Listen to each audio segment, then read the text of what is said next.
சென்னையில் நூதன முறையில் SBI ATM எந்திரத்திலிருந்து பணத்தை திருடிய வடமாநில இளைஞர்கள் 3 பேரை போலீசார் கைது செய்துள்ளனர். வண்டலூரில் உள்ள SBI ATM-இல் 7500 ரூபாய் எடுக்க முயன்ற வாடிக்கையாளர் பணம் வெளியே வராத போதும் தனது வங்கிக் கணக்கில் பணம் எடுக்கப்பட்டு விட்டதாக புகார் அளித்துள்ளார்.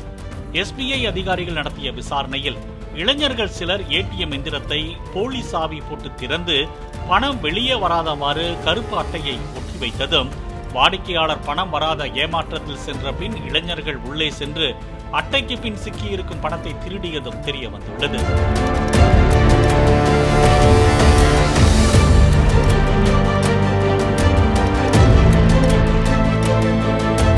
திருட்டில் ஈடுபட்ட இளைஞர்களின் புகைப்படங்களை மற்ற காவல் நிலையங்களுக்கு தாம்பரம் போலீசார் அனுப்பியிருந்த நிலையில் அதே கும்பல் மீண்டும் திருவான்மையூரில் கைவரிசை காட்ட முயன்ற போது போலீசாரிடம் சிக்கிக் கொண்டனர்.